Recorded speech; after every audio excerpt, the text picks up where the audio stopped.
Moi, dès que je dois aller quelque part ou quand on me donne un rendez-vous, il y a un truc qui est sûr, c'est que je serai toujours à l'heure. Oh!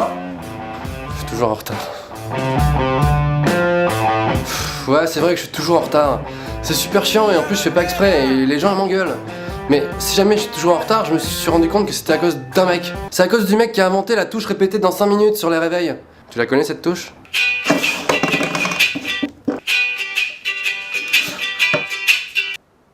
Putain! Mais en plus elle sert à rien cette touche, sérieux! T'as dormi pendant 8 heures, t'as pas besoin de 5 minutes en plus! Excuse-moi, j'ai pas compris ce que tu viens de dire, non parce que je suis bilingue. Ah oui, pour les bilingues, cette touche s'appelle snooze. Ah snooze! Ah la touche snooze! Amazing! Il y a une autre raison pour laquelle je suis souvent en retard, c'est que à la seconde où je dois partir, j'ai toujours envie de faire un truc, mais que je ferai jamais en temps normal. Allez, c'est parti. Mais c'est quoi ce pied de table bancal? Faut absolument que je répare.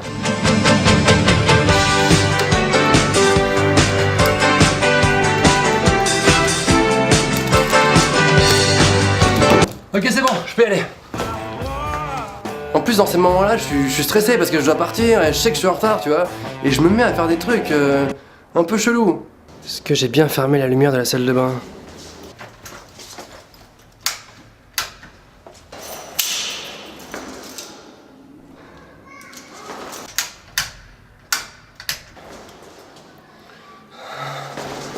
Moi, j'arrive pas à partir zen, serein, l'esprit libre, tu vois. J'ai forcément besoin d'être en stress et en panique pour y aller, quoi. En fait, je crois que j'ai besoin d'adrénaline. Il y a un truc que je comprends pas, c'est que quand t'es en retard et que t'arrives au rendez-vous, t'as couru, t'as sué, t'es en nage, t'en peux plus, t'as tout donné, t'étais dans le stress, la panique et t'arrives devant le mec, tu vois, tu t'écroules et tu te dis ça y est, je suis arrivé. Ben le mec il t'engueule. Putain, mais à ce moment-là, tu mérites juste une médaille, quoi. Wouh, je suis en retard de 50 minutes, les mecs!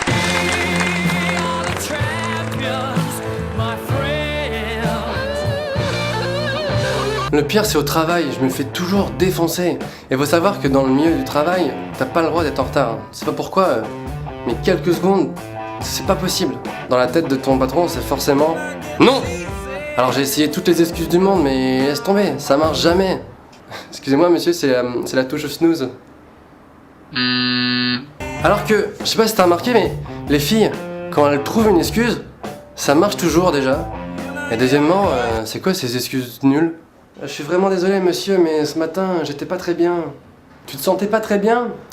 Ouais, c'est pas mal comme excuse ça. Ouais bon ok ça marche, allez on oublie, tu peux rentrer. Excuse-moi. C'est génial ça, pas très bien. Alors comme les excuses ça marche jamais, moi je pratique un truc, c'est le semi-mensonge. Je sais pas si tu connais, c'est que à la fois tu mens pas vraiment, mais en même temps t'abuses un peu quand même. Par exemple t'es super en retard à un rendez-vous, et à la seconde où tu poses ton premier pied dehors, t'envoies un message au mec qui t'attend. J'arrive, je suis en chemin. Ça s'appelle un semi-mensonge. Bécassine. Ok.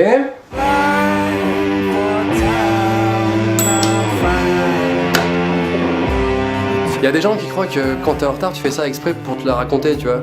Parce que c'est un peu cool et tout. Non, c'est pas cool. Excuse-moi René, je suis un peu en retard, je suis complètement chez père, j'ai pas regardé l'heure, enfin d'ailleurs je sais pas lire l'heure. Hein? Ah non, t'es viré, tu te casses. Ah non, en fait je suis pas chez père. Je suis pas chez père, je rigolais. T'es viré. Tu te barres maintenant. Et je fais la forme du pistolet, ok? Donc maintenant tu t'en vas. Maintenant que je suis devenu un adulte, j'ai enfin compris que, en fait, pour être à l'heure, c'est pas compliqué. Ça demande juste un seul truc. Ça demande du courage. Ça demande du courage, Pokémon.